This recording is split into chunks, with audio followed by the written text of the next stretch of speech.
आप देख रहे हैं गोरखधंधा अब्रार कुरैशी के साथ। अस्सलाम वालेकुम, आप देख रहे हैं गोरखधंधा अब्रार कुरैशी, आपसे महातब। आज बात होगी क्रिकेट के ऐसे गोरखधंधा के ऊपर जो पाकिस्तान के कप्तान बाबर आजम के साथ जुड़ा है। दुनिया उनको मानती है कि वो एक बेहतरीन खिलाड़ी हैं, T20 के अंदर दुनिया के नंबर 1 खिलाड़ी माने जाते हैं। लेकिन हमीज़ा की शक्ल में माजी के कुछ ऐसे पहलू उनके साथ जुड़े हैं जो सोशल मीडिया के ऊपर, पाकिस्तानी मीडिया के ऊपर आपको देखने और सुनने को मिले और लोगों ने उसके बाद काफ़ी सवालात उठाए। इससे कबल भी मैंने हमीज़ा से बात की थी, लोगों ने उसके बाद कुछ सवालात छोड़े, उनके ऊपर भी बात होगी और हमने देखना ये है कि ये गोरखधंधा कैसे सुलझेगा, इसमें सच्चा कौन है और झूठा कौन है और ये जंग कहाँ पे जाके ख़त्म होगी। क्या बाबर आजम कभी मीडिया के ऊपर आके हमीज़ा के सवालात का जवाब देंगे कि नहीं? क्या हमीज़ा जो कुछ कह रही है उसमें सदाकत है कि नहीं? क्या ये मामला जो है वो किसी अदालत तक पहुँचेगा? क्या इसमें पाकिस्तान क्रिकेट बोर्ड जो है वो कभी इन्वॉल्व होगा? क्या जो बाबर आजम के फैंस हैं वो इस चीज़ को कबूल कर पाएंगे और इस सिलसिले में हमीज़ा के पास कौन से ऐसे एविडेंस हैं जो ये बातें कह रही हैं उनके अंदर सदाकत है कि नहीं, ये वो कैसे साबित कर पाएंगी? तो आज के गोरखधंधा में हमीज़ा से बात करेंगे। हमीज़ा, अस्सलाम वालेकुम। वालेकुम सलाम। बहुत शुक्रिया आपके वक्त का। हमीज़ा, लोग बेशुमार सवालात पूछने चाह रहे हैं और आप ऐसा महसूस कर रही हैं कि आप लोगों के उन सवालात का जवाब दे सकेंगी? जी, मैं दे सकती हूँ। हमीज़ा, सबसे पहली बात कि अगर बाबर आजम 14 तारीख को रात के 10:20 के ऊपर यानी कि PM के टाइम जो मैसेज किया उन्होंने, जो स्क्रीनशॉट इस वक्त लोग स्क्रीन के ऊपर देख रहे हैं जो आपकी तरफ से जारी किया गया, उसके मुताबिक तो बाबर आजम उस दिन कराची में कराची किंग्स की तरफ से तो मैच खेल रहे थे, तो उस दौरान कैसे वो आपके साथ टेक्स्ट मैसेज के ऊपर इंगेज हो सकते हैं? सर, मैं ये बात अदारों को कहती हूँ कि वो वेरिफिकेशन करें, क्योंकि 7 बजे भी बाबर का नंबर बिजी था, 9 बजे के करीब भी बिजी था और रात को 10:22 पे भी बाबर का नंबर अगर वेटिंग पर था तो फिर वो मैच कहाँ पे खेल रहे थे? और आई थिंक उस दिन मैच दोपहर के टाइम था, उस दिन मैच दोपहर के टाइम था। मैं मैच की ना इतना नहीं देखती, ना मुझे उस दिन का इल्म है कि मैच किस टाइम पे आया था, लेकिन रात के टाइम उसका नंबर वेटिंग पर था, ये बात कंफर्म है 100%। आप उसका कॉल डेटा जाके चेक करें। आप समझते हैं कि उस दिन बाबर रात के 10 बजे मैच नहीं खेल रहे थे, वो मैच दिन के वक्त था? जी, मुझे ऐसा मुझे पता है कि ये इसी तरह था, लेकिन मैं इसलिए इस बात को चैलेंज करती हूँ क्योंकि उसका नंबर वेटिंग पे था, 7 बजे भी वेटिंग पे था, 8:30 भी। और जब कोई प्लेयर ग्राउंड में खेल रहा हो तो उसका नंबर कैसे वेटिंग पे हो सकता है? बिल्कुल ठीक। और क्या आपने इस बात का जो स्क्रीनशॉट अभी सामने नजर आ रहा है, ये हकीकत है कि ये रात 10:20 की और 7 बजे की कन्वर्सेशन है? जी, ये रात को जो दौरान का टाइम लिखा हुआ है ये एग्जैक्ट बिल्कुल ठीक लिखा हुआ है। इसके अलावा हमीज़ा, लोग ये पूछते हैं कि आप उनसे उम्र में बड़ी हैं और जिस वक्त आपने कहा कि बाबर आजम और आपने घर से भाग के फैमिली की मर्जी के खिलाफ शादी की, तो उस वक्त तो बाबर आजम बच्चे थे और उनकी उम्र तो उस वक्त कोई 14 से 15 साल थी 2011 में। सर, 2011 में मैं 14 to 15 इयर्स की थी जब मैं अपने घर से गई थी। आई वॉज माइनर और बाबर आजम अब 17 से 18 साल के थे, जबकि ID कार्ड उस टाइम उनका था और इस चीज को मैंने प्रूफ भी कर दिया और मैं आपको दिखा भी रही हूँ कि बाबर आजम का उस दौरान ID कार्ड था। ये जो शनाख्ती कार्ड हम स्क्रीन पे दिखा रहे हैं, इसके बकौल आप कहती हैं कि बाबर आजम 2011 में 14 या 15 साल के नहीं थे, वो बल्कि 17 और 18 साल के थे। जी, क्योंकि उनका ID कार्ड है और अदारे के मुताबिक जब तक इंसान 18 साल का ना हो जाए उसका ID कार्ड कैसे बन सकता है? सही। तो इसका मतलब ये हुआ कि बाबर आजम आपसे उम्र में बड़े हैं 2 से 3 साल और आप उनसे छोटी हैं? जी, मैं छोटी हूँ। ये अलग बात है कि बाबर आजम जिसामत की वजह से कम उम्र लगते हैं। जी, ऐसे ही है। अगर मैं आपसे ये पूछूं कि ये जो शनाख्ती कार्ड का सबूत है, ये जेन्युइन चीज़ है आपके पास शनाख्ती कार्ड? और अभी तो शनाख्ती कार्ड के ऊपर जो उम्र लिखी है उसके मुताबिक तो बाबर आजम 26 साल के हैं। सर, ये वेरिफिकेशन होनी चाहिए। ये 100% बिल्कुल ठीक प्रूफ मैंने दिया है, इसके ऊपर वेरिफिकेशन होनी चाहिए। जितने सबूत मैं पेश कर रही हूँ उसकी वेरिफिकेशन की जाए। तो अगर नादरा से पूछा जाए, या आप जो कार्ड दिखा रही हैं अगर ये फोटोशॉप है या फोटोशॉप नहीं है, ये जेन्युइन है, तो आपको लगता है कि बाबर आजम ने अपनी उम्र को तब्दील किया है? जी, तब्दील किया। अगर मैं फिर आपसे रिपीट करूं कि ये शनाख्ती कार्ड आप कह रही हैं ओरिजिनल है? ये आईडी कार्ड उसका बिल्कुल ओरिजिनल है। मुझे मालूम है 2011 में मैंने बाबर के पास आईडी कार्ड देखा था और मुझे इस चीज का अच्छे 100% ट्रू है। मैं कह सकती हूँ कि उसका ओरिजिनल आईडी कार्ड है। ओरिजिनल है। हमीजा, अगर आप और बाबर आजम एक साथ थे तो क्या कभी आपका बाबर आजम के किसी फैमिली मेंबर से राब्ता हुआ या कभी फोन पे बात हुई? कई मरतबा उसकी पूरी फैमिली को पता था। जब मैं उसी के मोहल्ले में रह रही थी तो उनके घर वालों को कैसे इल्म नहीं होगा। उनके भाई मेरे घर आते थे, उनके वालिद साहब को पता था, उनकी मदर के साथ मेरी कॉल पे बात होती थी, उनकी सिस्टर मेरे साथ रहती थी, अक्सर मेरे घर आना जाना था, उनके काफी दोस्तों को पता था, पूरे मोहल्ले को पता था। एक ही मोहल्ले में जब बाबर मुझे रख के बैठा हुआ तो क्या मोहल्ले वाले बाबर के घर जाके पूछते नहीं थे कि बाबर वहां पे क्या कर रहा है? तो आपकी मोहब्बत की जो कहानी थी आप दोनों की, उसके बारे में बाबर आजम की और आपकी फैमिली के अलावा मोहल्ले तक को पता था? मोहल्ले को पता था। जिस मोहल्ले में मैं रह रही थी ऑब्वियसली बाबर वहां पे पैदा हुआ था, तो लोग बाबर के घर जाके सवाल तो करते थे कि बाबर यहाँ पे क्या कर रहा है। तो उनके घर वालों को भी पता था, मोहल्ले वालों को भी पता था। ठीक हो गया। हमीजा, तो इसी बहाने एक पर्सनल चीज पूछना चाह रहा हूँ, आप कितने बहन भाई हैं?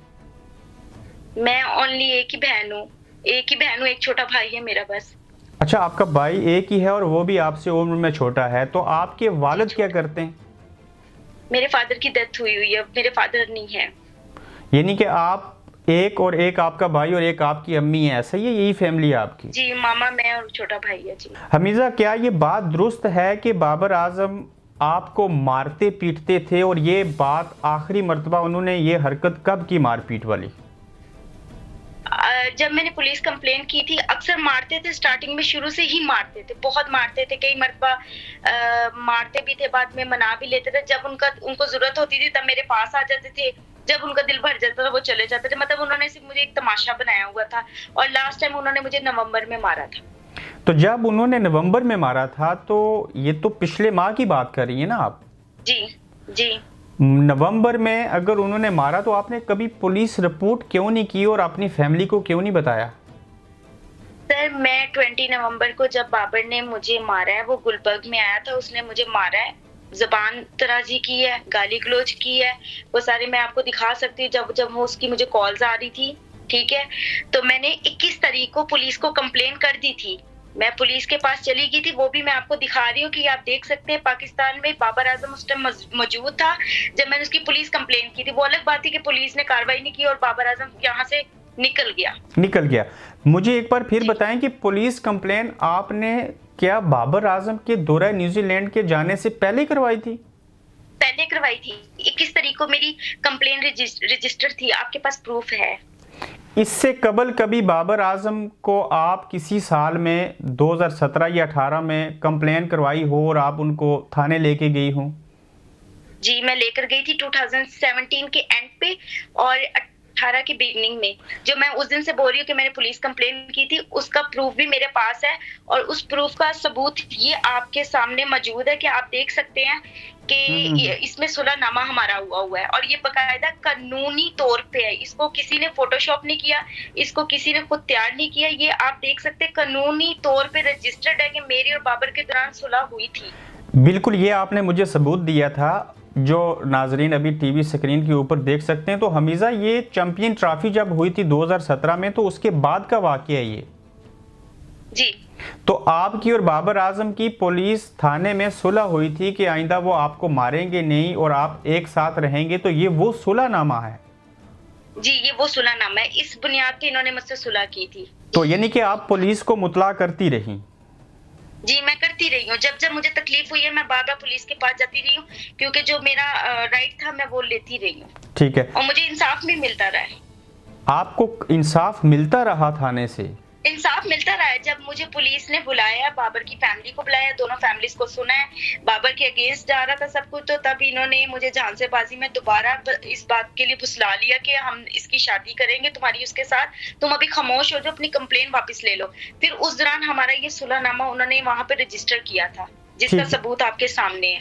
बिल्कुल ठीक। हमीजा, मुझे ये बताएं कि जितनी बातें आप कह रही हैं, 2 एविडेंस आपने दे दिए उम्र के हवाले से और सुलहनामा के कि इससे कबल भी ये हरकतें होती रहीं, तो अगर बाबर आजम मीडिया के ऊपर आके वजाहत दे दें इन सारी चीज़ों की, तो आपको झूठा साबित कर दें, तो आपके क्या अल्फाज होंगे उसके ऊपर?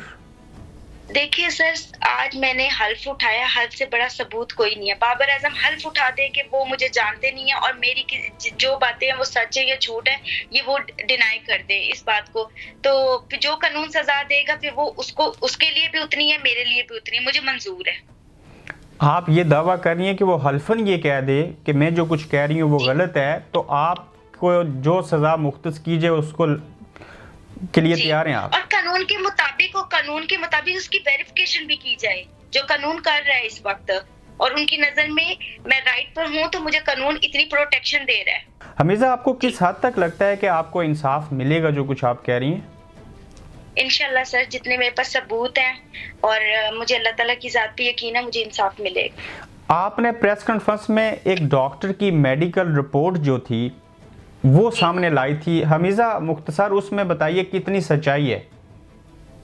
सर, जो उसमें मेंशन है मैंने सारा बता दिया कि इन्होंने मुझे फोर्स किया था, बेबसी में मुझे करना पड़ा, इस्तकाते हमल इन्होंने मेरा करवाया, और एक कंजस्टेड एरिया था बेगम कोट, वहां पे ये मुझे लेकर गए थे।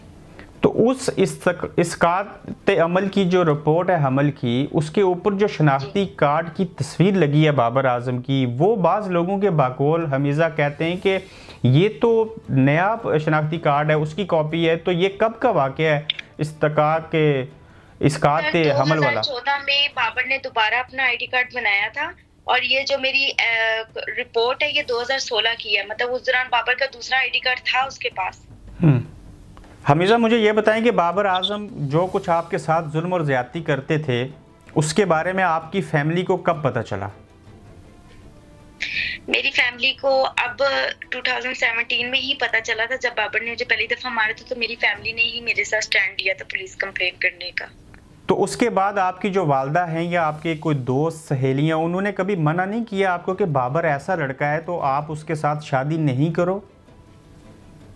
मना करते थे, लेकिन दोनों मैं और बाबर एक दूसरे को जिस तरह पसंद करते थे, मैंने कभी भी ये बात नहीं बोली कि बाबर मुझे प्यार नहीं करते थे। बाबर और मैं, हम दोनों ही एक दूसरे को पसंद करते थे, तो इतने साल गुजारे थे, तो बस उस चीज को देख के चल रही थी मैं। ठीक हो गया।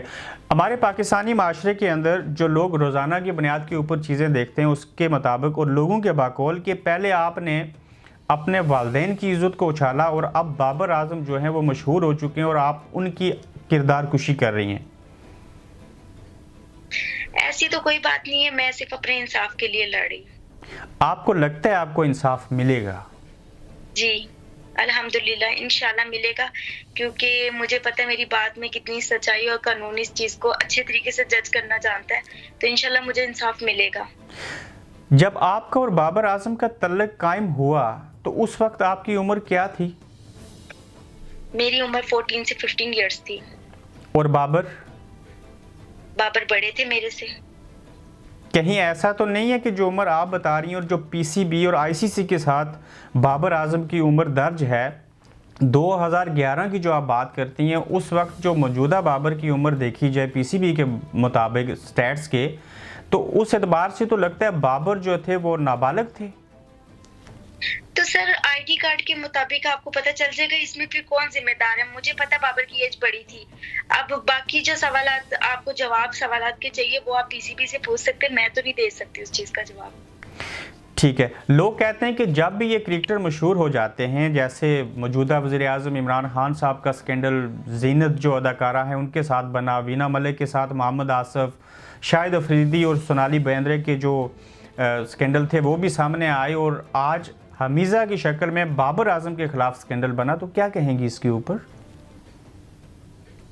सर, मैं सिर्फ यही कहूंगी कि मैं अपनी इंसाफ के लिए यहाँ पर आई हूँ। मुझे सिर्फ अपना ये पता है कि मेरा सिर्फ एक ही एम है और मोटिव है कि मुझे इंसाफ दिलाया जाए। आपको तो इंसाफ चाहिए, लेकिन लोग ये समझते हैं कि ये एक आम सी बात है और इससे कबल भी लोग स्कैंडलाइज होते रहे, कोई नई बात नहीं है। तो सर, इस चीज को रोकना चाहिए ना, ताकि दोबारा किसी और के साथ इस तरह ना हो सके, कोई दोबारा ये हरकत ना करना जानता हो। ठीक। हमीजा, आपने ये खुद एतराफ़ किया ना कि इसकात हमल जो था वो अस्पताल में हुआ था। सर, हॉस्पिटल में नहीं हुआ था। ये जो आपके सामने रिपोर्ट आ रही है ये मेरे ट्रीटमेंट की आ रही है। जो मेरा इस्तकाते हमल हुआ था वो एक कंजस्टेड एरिया में हुआ था, वो कोई हॉस्पिटल नहीं था, वो एक घर था। अच्छा, वो छुप जहाँ छुपा, पर लोग वो रहते थे। अस्कात हमल जो था वो छुप छुपा के हुआ था? जी, छुप छुपा के हुआ था, एक घर था छोटा सा, उसके अंदर मुझे ये लोग लेकर गए थे। तो वो इंतजाम बाबर आजम ने किया था? वो इंतजाम बाबर आजम ने और उस्मान कादिर ने, नवीद ने जो इनके दोस्त थे, इनके तायाबू के बेटे कामिल अकरम और सफीर आजम, ये सब मुलव्वस थे इसमें। यानी कि कमरान अकमल को भी इसकात हमल का पता है? कामरान अकमल ही सर, उनके तायाबू के एक और बेटे कामिल अकरम, उनको। अच्छा, उनको पता है। तो उस मकसद के लिए कुछ पैसे जो दिए गए थे, फीस थी जो उसकी, वो आपने दी थी इसकात हमल की या बाबर आजम ने दी उसकी थी? फीस भी मैंने दी थी, मैंने खुद अपनी अपनी अपनी जेब में से दी थी। तो हमीज़ा, क्या आपको इस बात का इदराक है कि पाकिस्तान इस्लामी जमहूरिया है, एक इस्लामी मुल्क है, तो उसमें ये एक जुर्म तस्वर किया जाता है? तो अगर कल अदालत बाबर आजम के साथ साथ आपको भी सज़ा सुनाए तो आप उसके लिए तैयार हैं? सर, इस चीज में मैंने आपको बताया है कि पहले वेरिफिकेशन की जाए कि इसमें मेरी गलती है या मेरी बेबसी है। मैं बेबसी में थी, मेरे पास कोई और ऑप्शन नहीं था। मैं बाबर आजम की एक तरह से देखा जाए तो गुलाम थी, क्योंकि ना मैं आगे की थी ना मैं पीछे की थी। मैं अपना घर छोड़ के बाबर आजम के लिए बैठी हुई थी, तो उसने मुझे जिस तरीके से चलाना था मैं तो उस तरह ही चलना था। ठीक है। तो जब हमीज़ा आप सैलून चलाती थी जहां से आपको चंद पैसे आते थे, जब बाबर क्रिकेट के अंदर नहीं आए थे, तो आपके बकौल के आप उस पैसे से उनकी मदद करती थी, ऐसा ही है? जी। तो जो सैलून से पैसे आते थे, अगर फ़र्ज़ करें महीने के 30,000 रुपये आ रहे हैं, तो 12 मल्टीप्लाई 3 इक्वल टू 360, यानी कि 3.5 लाख रुपए साल के बनते हैं। तो आप उस वक्त जब मेरा जवाब इस बात पे ये था, मैं जो उस वक्त से मुखातिब हूँ कि उस दिन प्रेस कॉन्फ्रेंस में मैंने बोला था कि मुझे 30 से 40 हजार मैं कमाती थी इन वन डे का। 30 से 40 हजार, 15,000, 20,000, जितने भी मेरी एक दिन की इनकम होती थी, मैं अच्छा खासा कमाती थी। तो उसके मुताबिक जितने एक्सपेंस होते थे बाबर आजम के, सारे मैं ही अफोर्ड करती थी। तो उस वक्त बाबर आजम जो थे वो अंडर 19 क्रिकेट भी नहीं खेल रहे थे? नहीं, वो खेल रहे थे, अंडर 19 खेल रहे थे जब मैं उनको अफोर्ड कर रही थी। जब वो पाकिस्तान ए टीम में आए थे तब मैं उनको अफोर्ड कर रही थी। जब वो उनको सबसे ज्यादा मैंने सपोर्ट किया था जब वो पाकिस्तानी टीम में आए थे। तो जब पाकिस्तानी टीम में आ चुके थे, अंडर 19 खेल रहे थे, तो उसमें तो एक मैन ऑफ द मैच मिल जाए और उसमें जो पैसे मिलते हैं वो तो अच्छी खासी रकम होती है, आप फिर भी उनको क्यों सपोर्ट करती रही? क्योंकि सर उनकी फैमिली उनको सपोर्ट नहीं करती थी, कभी भी उसकी फैमिली ने उसको फाइनेंशियली सपोर्ट नहीं किया। और एक प्लेयर को जब ग्राउंड में आना होता है और दुनिया के सामने अपना आप को दिखाना पड़ता है, तो उसको फाइनेंशियली भी अपने आप को स्ट्रॉन्ग दिखाना पड़ता है। तो वो बाबर आजम के लिए जरूरी था उस वक्त, और वो मैंने किया क्योंकि मैं उससे मोहब्बत करती थी। तो आप जितनी भी पेमेंट करती थी बाबर आजम को, उनके अकाउंट्स में पैसे भेजती थी या कि कैश देती थी? नहीं सर, अकाउंट्स में मैंने क्यों भेजने, मेरे साथ वो रहते थे तो मैंने हाथ में ही देने होते थे। जब वो मुझे काम से पिक एंड ड्रॉप करते थे, जो लेन देन होता था, जो अकाउंट मेरे मतलब रात का जो भी हिसाब बनता था, वो बाबर को ही मैं देती थी। जो बाबर को देने बाबर को देती है, जो घर का खर्चा होता था वो मैं खर्चा चला लेती थी। ठीक है। तो इवन आपने कहा कि माली सपोर्ट के अलावा जो तोहफे ताइफ या जरूरत के मुताबिक iPhone 4 तक लेके दिया आपने? जी, iPhone 4 नहीं, iPhone 4 सीरीज से लेकर मैंने iPhone 8 प्लस तक सारी सीरीज उसको परचेज करके दिए। जब एक्सटेंड मॉडल हुए मैंने सारे उसको करके दिए, सारे लेके दिए। तो यानी कि बाबर आजम का पसंदीदा फोन भी iPhone है? जी, वो शुरू से iPhone ही यूज करते हैं। iPhone 4 सीरीज से लेके आज भी वो iPhone ही यूज कर रहे हैं।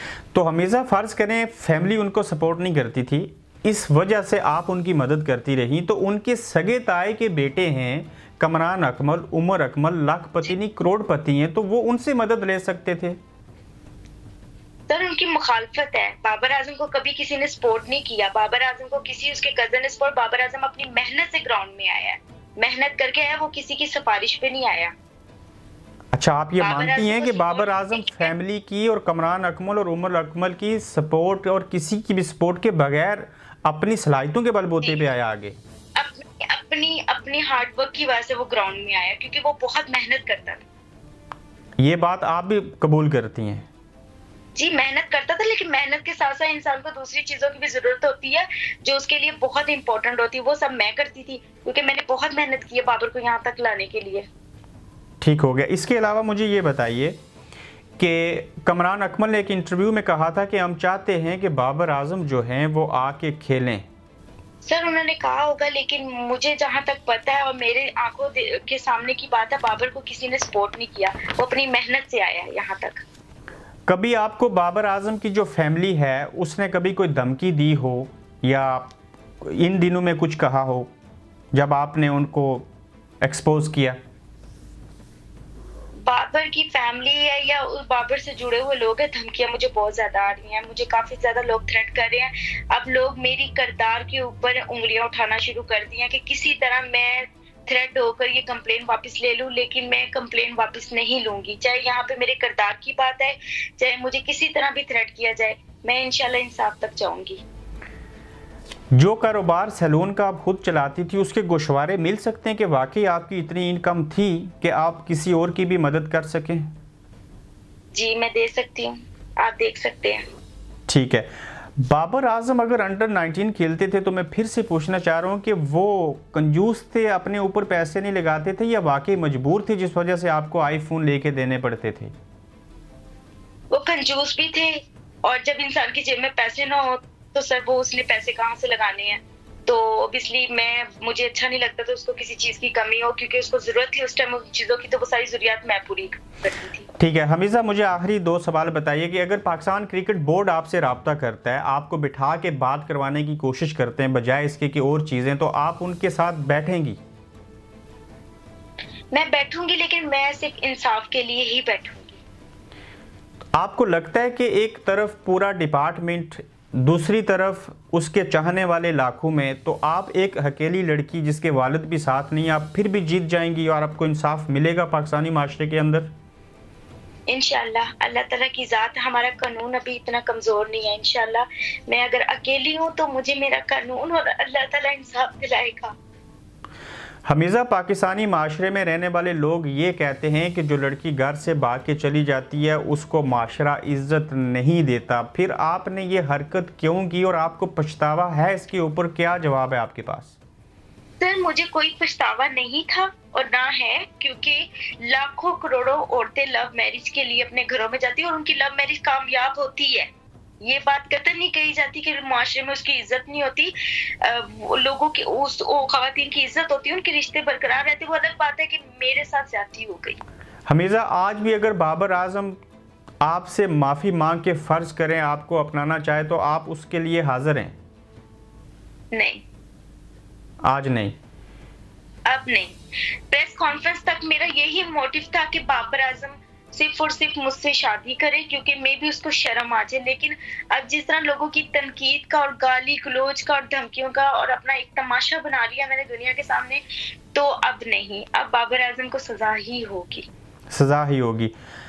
अल्लाह करे जो कुछ आप कह रही हैं यही हकीकत हो। नाजरीन, ये थी हमीज़ा जिन्होंने बाबर आजम के ऊपर पिछले हफ्ते कुछ इल्ज़ामात लगाए थे। कोशिश थी कि हमीज़ा के साथ एक बार फिर से बात की जाए। जो उन्होंने बाबर आजम की जो उम्र गलत है उसको चैलेंज किया। इसके अलावा उन्होंने इससे कबल जब बाबर आजम ने 2017 में इनको मारा, वो फिर सुलहनामा हुआ एक थाने के अंदर, उसका प्रूफ इन्होंने दिया। इसके अलावा हमीज़ा, मैं एक सवाल और करना चाहूँगा, क्या कभी आपका और फेसबुक के ऊपर बाबर आजम के साथ मैसेंजर में चैट हुई? जी हुई। अपने उस प्रोफेशनल अकाउंट से वो मुझे पब्लिक कमेंट्स करता रहा है, जिसके प्रूफ आपके सामने है और उस पे मेंशन है। और इसको प्रॉपर्ली इसकी साइबर क्राइम इसको चेक कर सकते हैं कि इसमें कितनी सच्चाई है। तो हमीज़ा, जो 7 सालों में कन्वर्सेशन होती रही, मैसेंजर के अंदर चैट करते रहे, उसके सबूत मिल सकते हैं? जी मिल सकते हैं। तो वो चीज़ क्या साबित करेगी? वो चीज ये साबित करेगी कि बाबर आजम के मेरे साथ एक पर्सनली रिलेशनशिप था। बहुत शुक्रिया आपका। नाजरीन, ये था आज का गोरख धंधा। अपना फीडबैक ज़रूर दीजिएगा। अपना बहुत सारा ख्याल रखिएगा। अल्लाह हाफिज़। आप देख रहे हैं गोरख धंधा अब्रार कुरैशी के साथ।